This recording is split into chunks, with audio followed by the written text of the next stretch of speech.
अहिल्यानगर जिल्ह्यातील जामखेड तालुक्यात रासायनिक पदार्थांपासून बनावट दूध तयार करणाऱ्या दूध संकलन केंद्रावर स्थानिक गुन्हे शाखेने धाड टाकून मोठी कारवाई केली। या कारवाईत 3 आरोपींना ताब्यात घेण्यात आले असून त्यांच्याकडून तब्बल 17,32,816 रुपयांचा मुद्देमाल जप्त करण्यात आला आहे। पोलीस अधीक्षक सोमनाथ घारगे यांच्या आदेशानुसार पोलीस निरीक्षक किरणकुमार कबाडी यांच्या पथकाने अन्न व औषध प्रशासनाच्या अधिकाऱ्यांसह फकराबाद तालुका जामखेड येथील दूध संकलन केंद्रावर छापा टाकला। तपासणी दरम्यान 1,198 लिटर पॅराफिन केमिकल, 300 किलो पांढरी पावडर आणि केमिकलपासून तयार केलेले बनावट दूध आढळून आले। या रसायनांपासून सुमारे 24,000 लिटर दूध तयार केले जात असल्याची धक्कादायक माहिती समोर आली।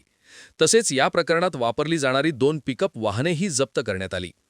या प्रकरणी समीर शेख, आफताब शेख आणि रामदास उबाळे यांच्या विरुद्ध जामखेड पोलीस ठाण्यात भारतीय न्याय संहिता व अन्न सुरक्षा कायद्यानुसार गुन्हा दाखल करण्यात आला असून पुढील तपास सुरू आहे।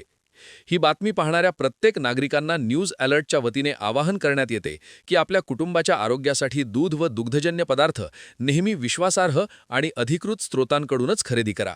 भेसळयुक्त अन्नपदार्थांविषयी संशय आल्यास तात्काळ अन्न व औषध प्रशासन किंवा पोलिसांना माहिती देऊन नागरिकांनी सतर्क राहणे गरजेचे आहे।